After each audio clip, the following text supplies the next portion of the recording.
నారాయణపేట జిల్లా కలెక్టరేట్లో బుధవారం ప్రజాపాలన దినోత్సవ వేడుకలు ఘనంగా జరిగాయి. ముఖ్య అతిథిగా రాష్ట్ర పశుసంవర్ధక, డైరీ డెవలప్మెంట్, క్రీడలు, యువజన సర్వీసులు మరియు మత్స్యశాఖ మంత్రి డాక్టర్ వాకిటి శ్రీహరి విచ్చేసి జాతీయ పతాకాన్ని ఆవిష్కరించారు. అంతకు ముందు పోలీసుల నుండి గౌరవ వందనం స్వీకరించారు. ఈ వేడుకల్లో జిల్లా collector Sikta Patnaik, MLA doctor Chittem Parnika Reddy, SP Yogesh Gautam, జిల్లా అదనపు కలెక్టర్లు సంచిత్ గాంగ్వార్, శ్రీను, జిల్లా గ్రంథాలయ సంస్థల chairman Varla Vijay Kumar, trainee collector Pranay Kumar, market committee chairman Sadashiva Reddy, RDO Ramachandra Naik పాల్గొన్నారు. ఈ సందర్భంగా మంత్రి వాకిటి శ్రీహరి జిల్లా ప్రగతి నివేదికను వివరిస్తూ ప్రజలను ఉద్దేశించి ప్రసంగించారు.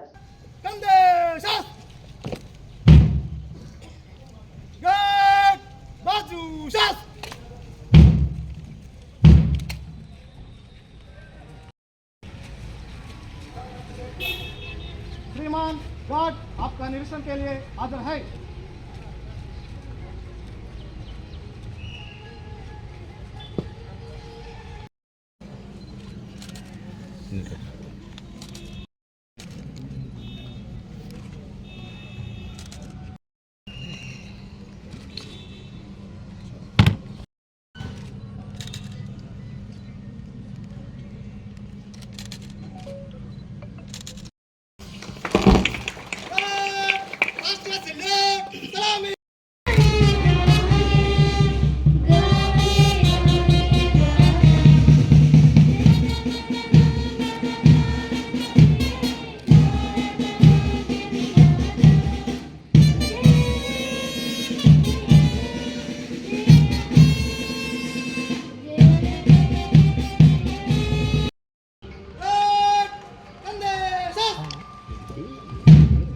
ధన్యవాదాలు సార్ అందరినీ.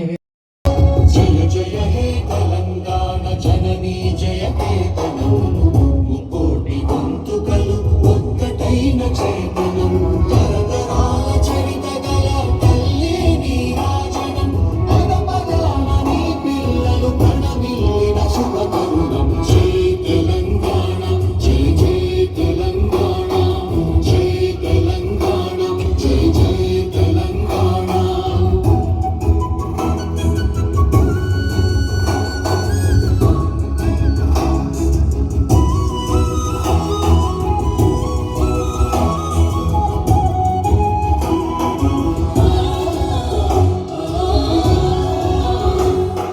జానపద జనజీవన జావళీలు, జానువార కవి గాయక వైతాళిక కళల మంజీరాలు, జాతిని జాగృత మరచే గీతాల జనజాతర అనునిత్యము నీ గానం, అమ్మ నీవే మా ప్రాణం. జై తెలంగాణ, జై జై తెలంగాణ, జై తెలంగాణ, జై జై తెలంగాణ.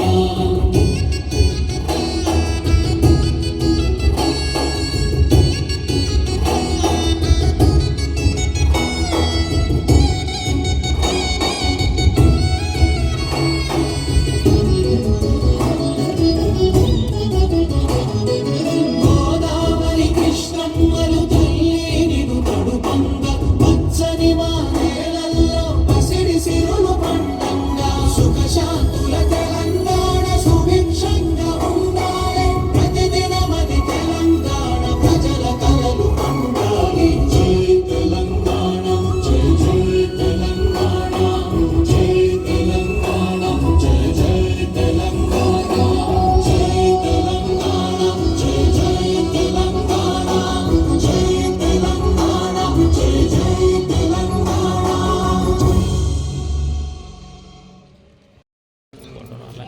చేసేదేమీ లేక అప్పటి నిజాం 1947 సెప్టెంబర్ 17న భారత యూనియన్ లో చేరుతానని ప్రకటించారు.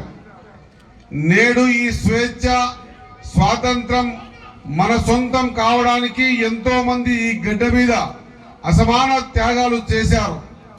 ఆనాటి త్యాగాల ఫలితమే నేటి తెలంగాణ రాష్ట్రం. గౌరవ ముఖ్యమంత్రి శ్రీ యనుమల రేవంత్ రెడ్డి గారి నాయకత్వంలోని రాష్ట్ర ప్రభుత్వం ప్రజా సమస్యల పరిష్కారంలో ముందుంది. ప్రజా ప్రభుత్వం ప్రజలకిచ్చిన వాగ్దానాల మేరకు అభయహస్తం హామీలను ఒక్కొక్కటిగా అధికారంలోకి వచ్చిన 48 గంటల నుంచి అమలు చేయడం ప్రారంభించింది. తెలంగాణ ప్రభుత్వం ఏర్పడిన అనతి కాలంలోనే ప్రజా పాలనకు అంకురార్పణ చేసి డిసెంబర్ 28, 2023 నుండి జనవరి 6, 2024 వరకు ప్రభుత్వ హామీల అమలులో జిల్లాలోని అన్ని గ్రామాల్లో వార్డుల్లో సభలు ఏర్పాటు చేసి లబ్ధిదారుల నుండి ప్రజా పాలన కార్యక్రమంలో జిల్లాలో 1,70,482 దరఖాస్తులు స్వీకరించాం. వచ్చిన దరఖాస్తులన్నింటినీ పరిశీలించి వివిధ పథకాల అర్హులైన వారికి గుర్తించి అందజేయడం జరిగింది.